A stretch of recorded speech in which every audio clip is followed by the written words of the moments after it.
Students, आज हम पढ़ेंगे energy profile diagram for exothermic reaction. Exothermic reaction के लिए जो एनर्जी प्रोफाइल डायग्राम है या जो एनर्जी लेवल डायग्राम है उसको आज हम स्टडी करेंगे। एक्सोथर्मिक रिएक्शन हम कहते हैं ऐसे रिएक्शन जिनमें हीट जो है वो इवॉल्व होती है। हीट क्या होती है जी? हीट इवॉल्व होती है, इवॉल्व, या हीट जो है वो गिवन आउट होती है सराउंडिंग में। ठीक है, तो ऐसे रिएक्शन जिनमें हीट इवॉल्व हो तो उनको हम कहते हैं एक्सोथर्मिक रिएक्शन। इसके लिए हम एनर्जी लेवल डायग्राम देखेंगे और मैं आपको एनर्जी लेवल डायग्राम दिखाऊंगा। ये आप देख सकते हैं, ये एक डायग्राम है जो आप देख रहे हैं, जिसमें आप देख रहे हैं कि जो ये अगर वाई एक्सिस है तो ये एक्स एक्सिस है। एक्स एक्सिस पे टाइम है और वाई एक्सिस पे एनर्जी की बात हो रही है। तो एनर्जी को टाइम के अगेंस्ट ये जो energy changes, basically energy profile diagram हम कहते हैं कि एनर्जी चेंजेस अगेंस्ट टाइम, किसी भी रिएक्शन के दौरान जो एनर्जी चेंजेस होती हैं टाइम के अगेंस्ट, जो हम जो प्लॉट करते हैं, ठीक है जी, जो एक ग्राफ प्लॉट करते हैं, तो इसे हम कहते हैं एनर्जी प्रोफाइल डायग्राम। तो यहाँ पे हमने बात की है एनर्जी की। एनर्जी जो है रिएक्टेंट की, इस केस में एक्सोथर्मी के केस में जो रिएक्टेंट की एनर्जी है वो ज़्यादा है प्रोडक्ट की एनर्जी से। प्रोडक्ट लोअर एनर्जी स्टेट पे हैं, रिएक्टेंट जो है वो हायर एनर्जी स्टेट पे है। और जैसे जैसे रिएक्शन प्रोसीड होगा तो हमने देखा कि प्रोडक्ट जो है वो लोअर एनर्जी स्टेट पे आ गए। तो यहाँ पे आपको नज़र आ रहा है डेल्टा एच। डेल्टा एच कहते हैं एंथैल्पी चेंज को, यानी रिएक्टेंट और प्रोडक्ट के दरमियान जो एनर्जी डिफरेंस है, ठीक है जी, इस चीज़ को हम कहते हैं एंथैल्पी चेंज, ठीक है जी, या हीट चेंज। इस केस में हम देखते हैं कि जो डेल्टा एच है वो किसके बराबर है? Delta H is equal to reactant, ठीक है जी, H1।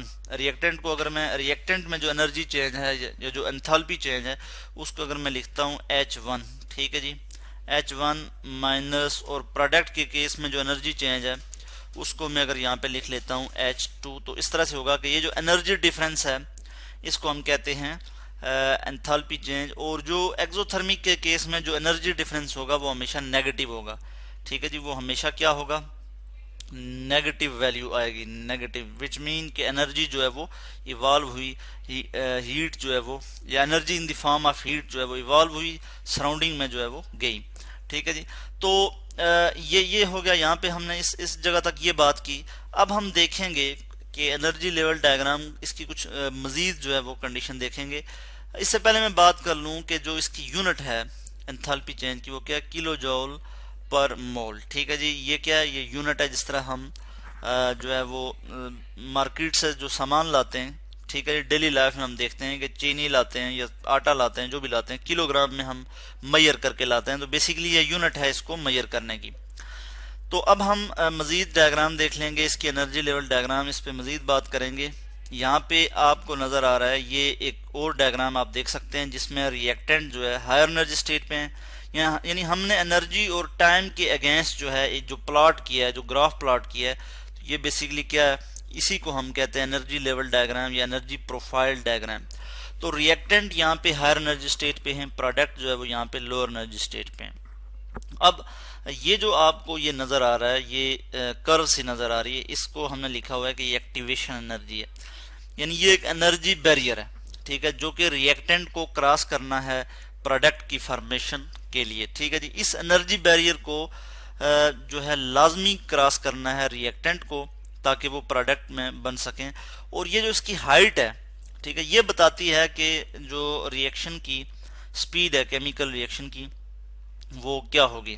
तो बेसिकली इसको मैं अगर आपको इस तरह से भी समझाऊं कि फ़र्ज़ किया हमारे पास कोई, बल्कि इसको मैं इस तरह से आपको समझा सकता हूं कि ये हमारे पास यहाँ पे एक जी बॉल है या कोई भी चीज़ है, ठीक है, कोई भी एक पार्टिकल है या कोई भी सब्सटेंस है, इसको यहाँ जाने के लिए, इस जगह तक जाने के लिए इसको ये एनर्जी बैरियर कर, इसके पास इतनी एनर्जी होनी चाहिए कि ये इस चीज़ को क्रॉस कर सके, ठीक है जी। अब अगर इसके पास सफिशिएंट एनर्जी है तो ये इसको क्रॉस कर लेगा, अगर इसके पास एनर्जी नहीं है तो ये इसको क्रॉस नहीं कर सकेगा। इसी तरह से रिएक्टेंट के पास भी इतनी एनर्जी होनी चाहिए कि वो इस एनर्जी बैरियर को क्रॉस कर सकें, उनके पास इतनी एनर्जी होनी चाहिए कि वो जो है वो प्रोडक्ट की फॉर्मेशन कर सकें। तो वो मिनिमम अमाउंट ऑफ एनर्जी, ठीक है जी, जो प्रोडक्ट की फॉर्मेशन के लिए ज़रूरी होती है, रिएक्टेंट को प्रोडक्ट की फॉर्मेशन के लिए चाहिए होती है, उसको हम कहते हैं activation energy.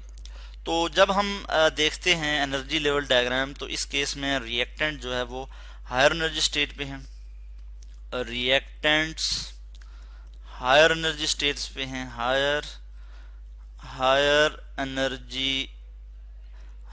Energy states, ENERGY, higher energy state पे हैं प्रोडक्ट की निस्बत। प्रोडक्ट जो है वो लोअर एनर्जी स्टेट पे हैं। प्रोडक्ट जो है वो क्या है, लोअर एनर्जी, सॉरी ये एनर्जी को मैं ठीक करके लिख लूं, लोअर एनर्जी स्टेट। प्रोडक्ट जो है वो लोअर एनर्जी स्टेट पे है। इसकी अब हम कुछ एग्जांपल देख लेते हैं और मैं इसके लिए वापस इसी डायग्राम पे जाऊंगा।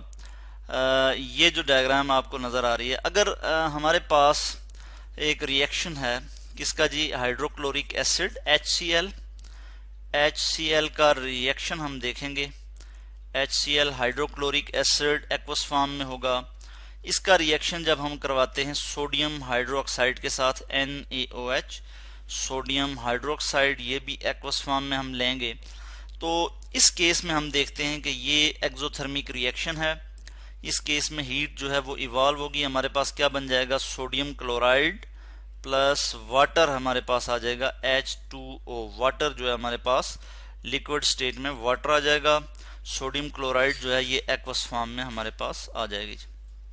अच्छा, तो इस केस में कितनी एनर्जी जो है वो रिलीज होगी, इस पे आज हम बात करेंगे। तो इस केस में हमारे पास जो एंथैल्पी चेंज होगी, डेल्टा H की जो वैल्यू है, डेल्टा H की वैल्यू है जी -57.3 किलो जूल जो है वो एनर्जी हमारे पास आ जाएगी। ठीक है जी। तो यहाँ पे यानी इस केस में जो रिएक्टेंट हैं सोडियम हाइड्रोक्साइड और हाइड्रोक्लोरिक एसिड, ये हायर एनर्जी स्टेट पे होंगे। यानी ये कहाँ पे होंगे जी, ये यहाँ पे होंगे। और जो प्रोडक्ट में हमारे पास आ रहा है सोडियम क्लोराइड और वाटर आ रहे हैं, ये जो है लोअर एनर्जी स्टेट में होंगे और ये इस केस में यहाँ पे होंगे। मैं इसको चलो यहाँ पे लिख लेता हूँ। ठीक है। तो और जो एनर्जी चेंज है वो हमारे पास क्या आ जाता है कि -57.3 किलो जूल जो है वो ये एनर्जी चेंज जो है हमारे पास आ जाती है, इज इक्वल टू, यहाँ पे मैं इसको इधर लिख लेता हूँ कि delta H is equal to -57.3 kilo joule per mole. ठीक है जी। या हम इसको यहाँ पे बात कर लेते हैं कि -57.3 किलो जूल जो है एनर्जी जो है रिलीज होती है। तो ये था जी आज का हमारा topic, energy profile diagram for exothermic reaction.